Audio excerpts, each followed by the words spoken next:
산 위에 있는 동네라는 제목으로 짧게 새벽에 말씀을 나누겠습니다. 요즘 참 저는 많이 느끼는 것이 사람은 참 변하지 않는다. 사람이 참 잘 변하지 않습니다. 자녀들을 키워보시면 또 많이 느끼시잖아요. 자녀가 실수해서 매를 들고 또 훈계를 해도 하루가 지나면 똑같은 일을 하는 것을 볼 때에 사람은 정말 잘 변하지 않는구나. 그래서 때려서 가르쳐서 변하는 것은 아니구나. 이걸 많이 느끼게 됩니다. 여러분, 그러면 사람은 어떻게 변합니까? 어떨 때 마음을 열고 어떨 때 변화가 되어 갈까요? 사랑을 받을 때 변화가 되죠. 또 감동을 받을 때 마음을 열고 변화가 일어납니다. 저 사람이 정말 매력이 있을 때 마음을 열고 닮아가고 싶고 변화를 시도하게 됩니다. 마찬가지로 믿음의 원리도 그런 것 같습니다. 전도의 원리도 그런 것 같습니다. 세상에 믿지 않는 사람들에게 있어서 우리는 산 위의 동네가 됩니다. 산 위에 있는 도시라는 것이죠. 산 위에서 있으면 모든 세상 사람들이 다 보게 됩니다. 스포트라이트를 받고 주목을 받고 관찰 대상이 된다는 것이죠. 그런 우리가 세상 사람들에게 어떻게 해야 세상 사람들이 변화가 되고 교회를 사랑하고 교회에 와서 하나님을 믿게 될까요? 그 강팍한 하나님을 알지 못하는 심령이 변화가 일어나고 주님을 찾게 될까요? 바로 산 위에 있는 동네인 우리가 정말 하나님을 사랑하고 우리 안에 사랑이 흘러 넘칠 때, 정말 매력적인 무언가가 있을 때, 그럴 때 사람들이 우리를 바라보면서 뭔가 다르구나, 닮고 싶다, 우리의 모델을 삼고 싶다, 그러면서 교회로 나아오게 되고 또 하나님을 찾게 되고 하나님을 만나게 된다는 것입니다. 오늘 초대교회의 말씀을 읽었습니다. 초대교회의 모습입니다. 초대교회는 사실상 너무너무 매력적인 상황이고 모습입니다. 그 모습을 보면서 세상 사람들은, 로마의 많은 사람들은, 이방인들은 예수님을 믿게 되었고 하루에도 3,000명, 5,000명씩 예수님께로 돌아왔습니다. 변화가 일어난 것이죠. 도대체 초대교회에 어떤 모습이 있었길래 그렇게 강력한 변화를 이끌어내었을까요?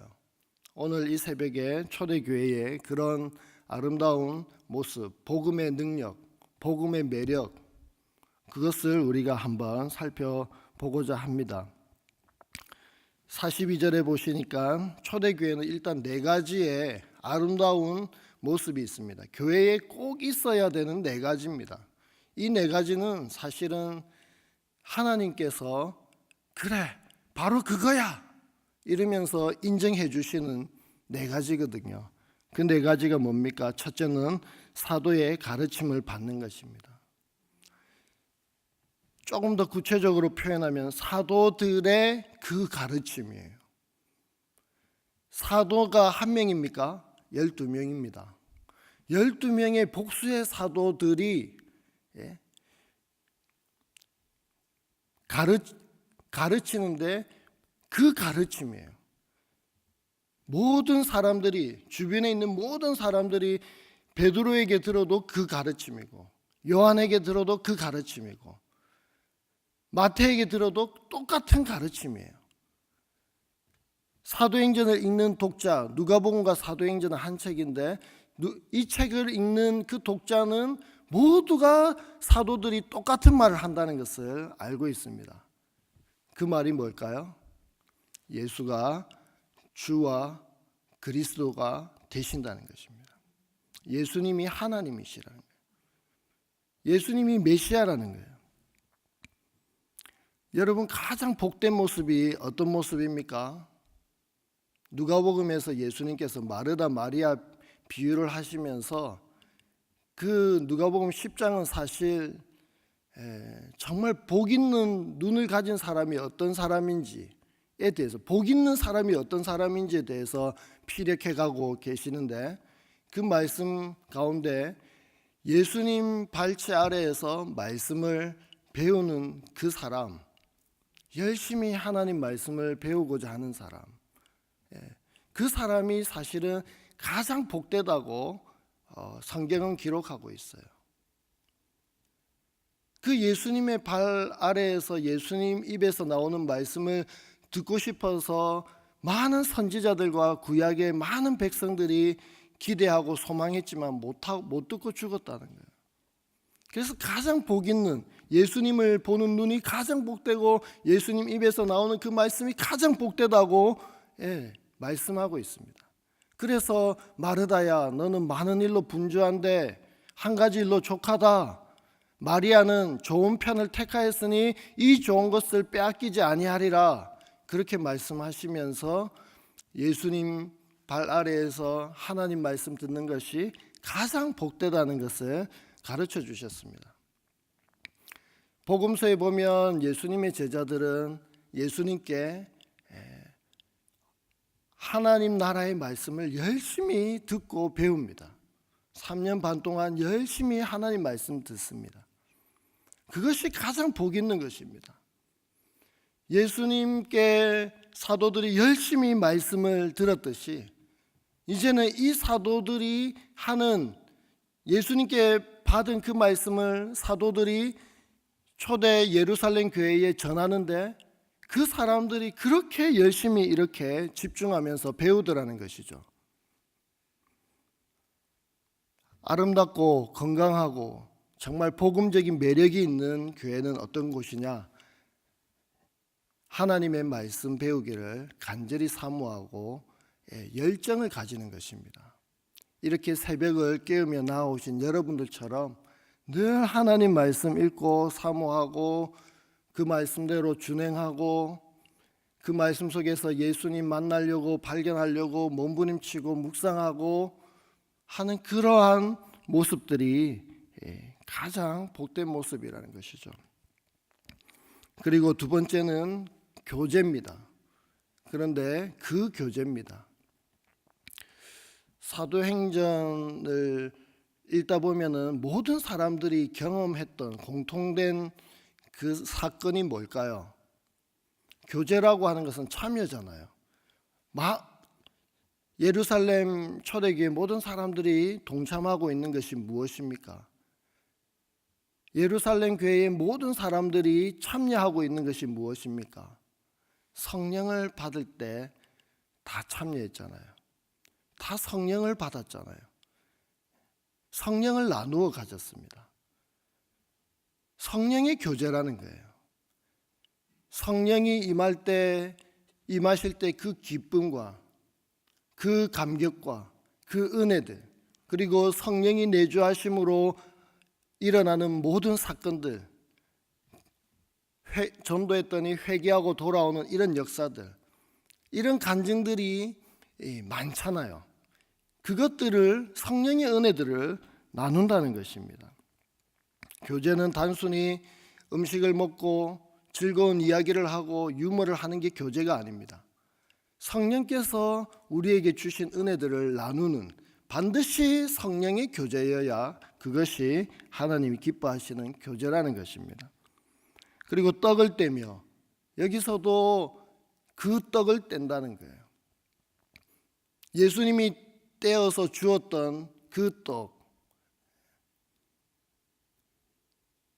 여러분, 떡을 뗀다는 의미는 사실 46절에 보니까 성찬식과 애찬식 두 가지로 설명하고 있습니다.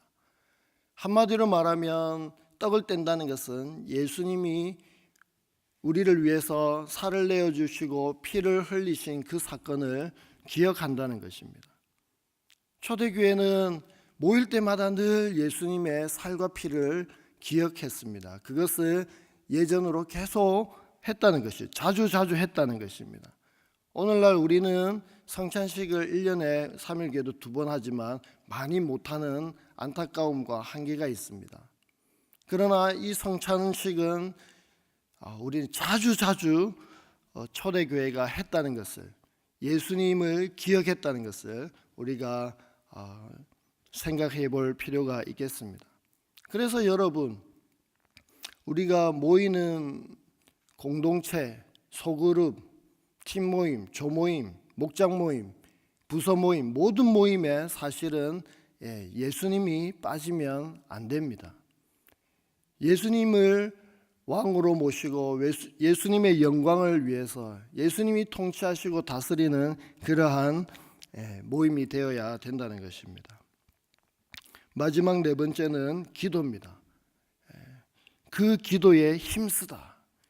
힘쓰다는 표현은 이 동사는 사실은 가르침을 받고 교제하고 떡을 떼고 기도하기에 힘썼다. 네 개에 다 걸리는 동사입니다. 의미가 어떤 일에 아주 골똘히 몰두하는 모습을 가리키고 바쁘게 무언가를 일을 하는, 종사하는 그 단어가 힘쓰니라라는 단어거든요. 그러니까 교제하고 말씀을 배우고 떡을 떼고 기도하는 일에 최선을 다했고 바쁘게 돌아가고 아주 집중하는 그러한 모습이 있었다는 것이죠. 그런데 이 기도는 역시 정관사가 있어요. 앞에와 똑같이 그 기도입니다. 그 기도가 어떤 기도겠습니까? 1장 14절 15절에 나오는 120명이 성령을 받기 위해서 다락방에서 기도하는 그 기도의 모습입니다. 120문도가 열심히 기도하던 그 기도가 지금 3,000명이 회심하고 성령을 받고 모였는데, 여자와 아이들 치면은 만 명도 될 수도 있겠죠. 그런 규모, 대규모가 모였는데도 그렇게 열정적으로 기도하는 모습이 유지되고 있는 초대교회의 모습입니다. 또 이 기도는 사실 누가복음과 사도행전이 한 책이기 때문에 책을 읽는 사람이라면 모두가 다 알 수 있는 그 기도입니다. 바로 예수님이 힘쓰고 애쓰고 더욱 간절히 기도하시던 누가복음의 기도의 모습이 여러 번 등장하는 것처럼 예수님의 기도입니다. 예수님의 기도를 사도들이 닮았고 사도들의 기도를 지금 예루살렘 성도들이 따라하고 있는, 본받고 있는 그 성령의 능력이, 예수님께 임한 성령의 능력이 사도들에게도 또 이 예루살렘 성도들에게도 동일하게 역사하고 있는, 그래서 공통적으로 기도의 능력이 대단한 그러한 모습을 보여주고 있습니다. 이렇게 말씀을 열심히 배우고 성령의 교제를 나누며 예수님을 떡을 떼면서 예수님을 늘 기억하고 예수님이 하셨던 그 기도의 모습으로 늘 기도하는 이 모습이 바로 초대교회의 능력의 근원입니다. 43절에 보니까 사람마다 두려워하는데 사도들로 말미암아 기사와 표적이 많이 나타나니, 이 표현은 사실상 누가가 왜 기록했냐면 앞에 42절이 정말 참입니다 이 말이에요. 히브리서 2장 1절부터 4절에 보면 복음을 너희가 들었는데 흘러 떠내려 가지 않도록 하기 위해서 힘써야 된다. 그 복음은 큰 구원이다. 바로 천사들을 통해서 증거되었고 하나님께서도 그 복음을 표적과 기사와 성령의 능력들로 증언하였다. 그렇게 표현하고 있거든요. 그 하나님이 우리에게 들려준 복음은 표적과 기사와 능력들로 하나님도 증언하신 데 있거든요. 참이라고. 그게 진짜라고. 42절에 일어난 이 교회의 네 가지 아름다운 모습은 이게 바로 교회가 가져야 할 모습이야. 이게 정말 옳은 거야. 내가 너희들의 그 모습을 인정해. 바로 그거야. 잘하고 있어. 이 표현이 바로 43절에 사도들로 말미암아 표적과 기사가 많이 일어났다는 것입니다. 하나님이 인정하니까 이렇게 정도로 걸어가니까 바로 정도의 열매들이 나타난다는 것이죠. 이렇게 하나님이 인정하는 모습을 초대교회가 가지다 보니까 그 교회에 어떤 일이 일어났습니까? 44절에 보니까 모든 물건을 믿는 사람들이 다 서로 통용합니다. 내 거, 네 거 없어요. 우리는 우리의 것을 주면서 참 아까워하잖아요. 몇 시까지 반드시 그거 갖다 줘. 쓰고 그대로 갖다 줘. 근데 초대교회 성도들은 네 거 내 거 없이 모든 물건을 서로 통용합니다. 아낌없이 나누어 줍니다. 45절에 보니까 재산과 소유를 팔아서 각 사람의 필요를 따라 나눠줍니다. 재산까지도 팝니다. 자기 소유를 팔아서 사람들의 필요를 나눠줍니다. 시제가 미완료형으로 되어 있는데 이것은 계속 진행되고 있다는 거예요. 어려운 사람이 발생합니다. 그러면 누군가는 팔아서 또 도와줍니다. 또 열심히 말씀 배우고 기도하다가 어려운 사람이 발생, 그럼 누군가 또 팔아서 나눠줍니다. 이게 계속 일어나고 있다는 말씀이에요.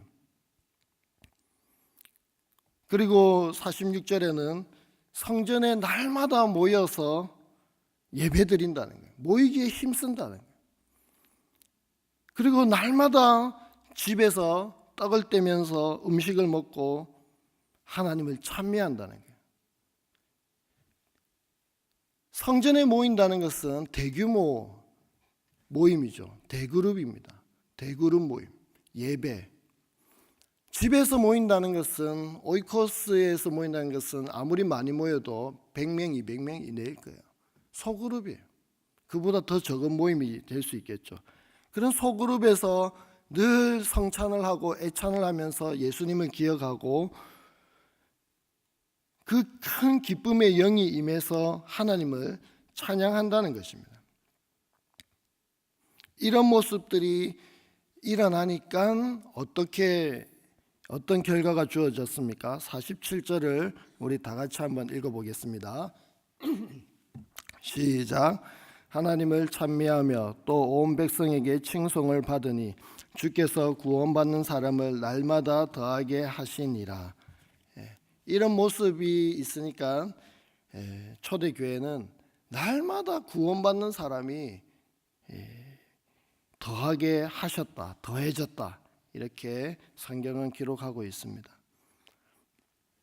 정말 매력적인 산위의 도시죠. 세상 사람들이 너무 매력적이어서 정말 저기는 대단하다, 어떻게 저렇게 살 수가 있지?